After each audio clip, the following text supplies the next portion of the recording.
Rapat Akbar Persatuan Buruh sebagai cikal bakal besarnya Partai Buruh.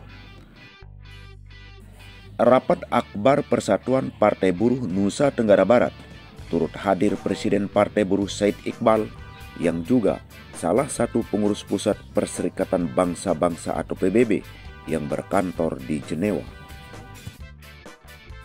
Partai Buruh di Nusa Tenggara Barat menguatkan tekad untuk bisa sukses dalam ajang pemilu 2024. Sebab itu, sebagai salah satu tumpuan suara, Partai Buruh menyerukan berbagai organisasi serikat buruh di Nusa Tenggara Barat guna membantu secara sukarela pemenangan dalam pemilu 14 Februari 2024. Pernyataan ini disampaikan Ketua Exco Partai Buruh Nusa Tenggara Barat, Lalu Wirasakti, saat menyampaikan laporan perkembangan Partai Buruh di Hotel Grand Legi Mataram, Nusa Tenggara Barat. Rapat Akbar Partai Buruh menuju pemenangan pemilu 2024 dihadiri ratusan pimpinan serikat buruh, baik pimpinan konfederasi maupun pimpinan federasi yang tersebar di seluruh kabupaten kota di Nusa Tenggara Barat. Berikut laporan perkembangan Partai Buruh oleh Ketua Exco Provinsi Nusa Tenggara Barat, Lalu Wirasakti. Dari Mataram, Nusa Tenggara Barat, tim CCTV mengabarkan. Warahmatullahi wabarakatuh. Selamat siang, Om Swastiastu, Namo Buddhaya. Yang kami hormati Presiden Partai Buruh, Bapak Insinyur Haji Said Iqbal beserta rombongan. Yang kami hormati seluruh kawan-kawan Exco Kabupaten, Kota, Sepuluh Lombok dan Pulau Sumbawa yang berkesempatan hadir, dan seluruh kader serta simpatisan yang alhamdulillah dari semua kabupaten kota yang ada di Pulau Lombok ada yang menghadiri. Kaitan dengan keberadaan dan kehadiran kawan-kawan, memang ini sifatnya mendadak, tapi alhamdulillah beberapa kawan-kawan dari KLU tadi ada yang WA dalam perjalanan sebagian. Lombok Barat kelihatannya Pak Ketua juga sedang dalam perjalanan. Mudah-mudahan bisa maksimal hadir sesuai dengan instruksi Bung Presiden. Seharusnya kita harus tidak hadir hanya 50-100 orang sebenarnya. Tapi karena memang kondisi pada saat ini SPN juga sedang beracara, jadi mohon maaf Bung Presiden, mungkin saya tidak bisa maksimal untuk menghadirkan kawan-kawan karena sifatnya memang sangat mendadak. Jadi dalam hal ini insya Allah kami dapat sampaikan perkembangan untuk Partai Buruh di NTB. Kita sudah terbentuk yang 9. Tinggal satu Exco yang belum kita bentuk di daerah Sumbawa Barat. Namun dalam hal struktur, sesuai dengan laporan sekretaris, semua struktur sudah klop. Tinggal karena ada permintaan dari tim SK yang memakai format 23 minimal, jadi teman-teman mulai ada yang merubah. Kemudian nomor tengah juga saya harus memberikan apresiasi karena sampai 70 meminta untuk urus kabupaten. Tapi Partai Buruh sendiri sudah ada standar minimal dan maksimal yang sudah ditetapkan, hingga saya sampaikan tidak bisa sampai 70. Nah, tentu dalam hal ini kaitan dengan struktur yang di Provinsi Nusa Tenggara Barat alhamdulillah sudah clear. Tinggal laporan sekretaris belum memasukkannya ke Google Drive. Yang kedua kaitan dengan pencalonan Bung Presiden, kita dalam penjaringan dan yang sudah mencapai hampir 100%, KLU sudah selesai dari 5 dapil yang memperebutkan 25 kursi, caleg tinggal 1 perempuan yang akan melengkapi. Dan mudah-mudahan KLU sebagai daerah pariwisata dan Gili Trawangan selaku mutiara untuk di Pulau Lombok bisa menghantarkan 3 kursi minimal untuk di Kabupaten Lombok. Kemudian kaitan dengan itu, Bung Presiden untuk DPR RI, caleg DPR RI setidaknya seperti yang saya sampaikan sebelumnya bahwa bukan tokoh dan bukan pemilik uang besar, tapi komitmen kawan-kawan untuk memperjuangkan Partai Buruh bisa masuk ke Senayan itu sudah mulai kelihatan. Tinggal untuk DPR RI 2 orang lagi yang masih sedang saya cari supaya memenuhi persyaratan 8 caleg yang ada di NTB 2. Untuk di NTB 1 ada 3 kursi yang diperebutkan, tinggal 1 orang untuk yang perempuan. Karena saya melihat Bung Fauzan sudah akan maju RI, kemudian saudara kita sekretaris EXO Kabupaten Sumbawa, Bung Sahal juga siap untuk maju sebagai bakal caleg DPR RI Dapil NTB 1, yang tentu persaingannya sangat berat dan ketat.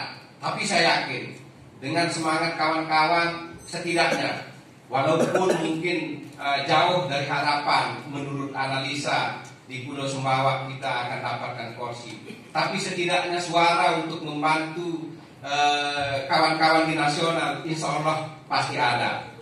Dan untuk NTB 2, harapan saya dari analisa yang sudah saya sampaikan, insya Allah kalau memang ada garansi dari pusat untuk masuk parlemen, saya akan all out untuk memperjuangkan 1 kursi DPR RI.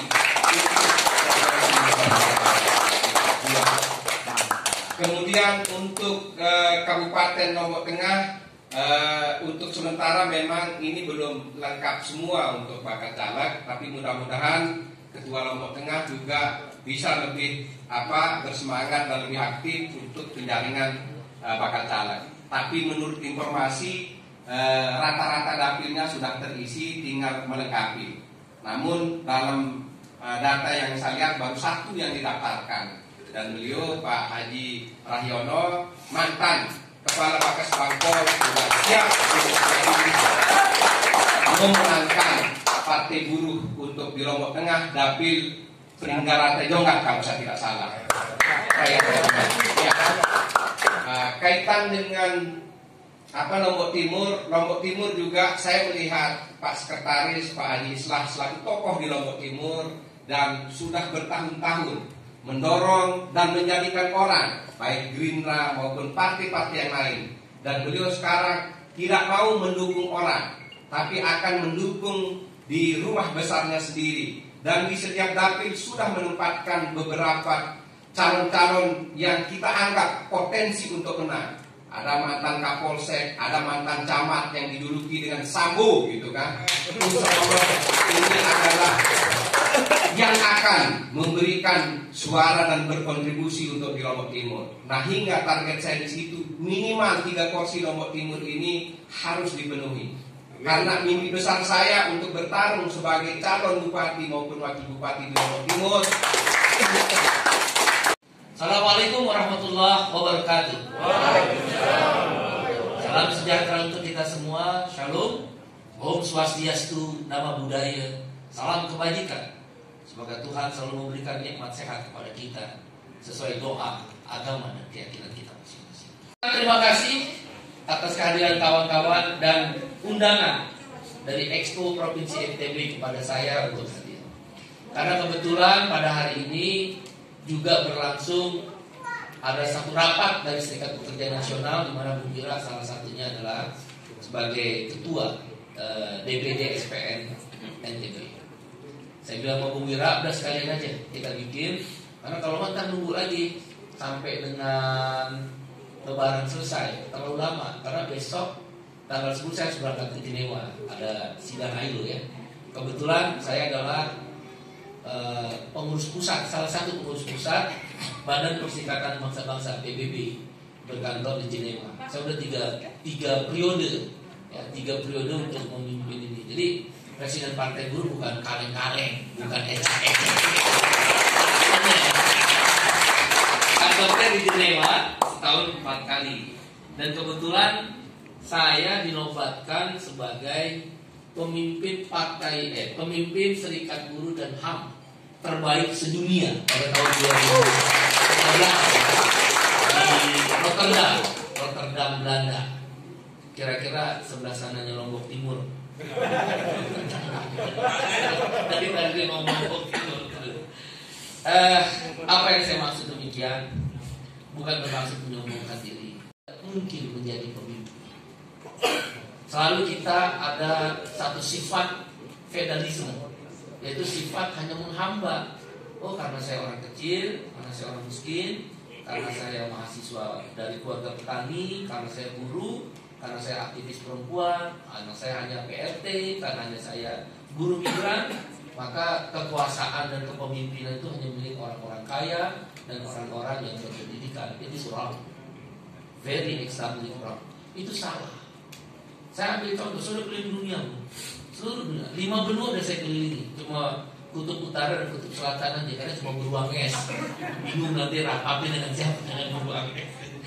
5 benua saya kelilingi, banyak kisah-kisah dan perjuangan kaum kelas. Siapa kaum kelas itu? Bung Iqbal dalam bahasa Inggris disebut the working class. Mereka adalah buruh, petani, nelayan, buruh migran. Ya tadi Mbak siapa tadi? Masih saya itu sampai netesin air mata ya cerita dia itu. Terus saya tahu buruh migran itu tak punya harga diri bangsa. Saya pernah datang ke Timur Tengah itu ya, di Arab. Mereka kan kalau saya nggak salah tinggal, karena kan overstay itu tinggal di badan layangnya di tol di Riyadh, di Jeddah. Mereka bikin tenda-tenda. Rasanya ya, kita nggak punya harga. Berapa sih itu? Cuma mulanya 3 pesawat, ambil angkut semua pakai Hercules. Mereka kita biarkan, oke, overstay salah, tapi kamu jangan lupa, mereka buruh migran itu pergi, kamu pikir enak jadi buruh migran. Makanya kamu dengar 6 juta, 7 juta, bahkan kadang-kadang ada 10 juta. Kau tahu tinggal di sana, disiksa, diperkosa, seperti binatang tidur di pojokan kamar, bukan kamar, dapur. Bahkan kalau di Asia Pasifik tadi, di Taiwan suruh makan babi, padahal mereka bergabung Islam. Kau pikir enak? Kalau boleh memilih, gak ada yang mau jadi TKW.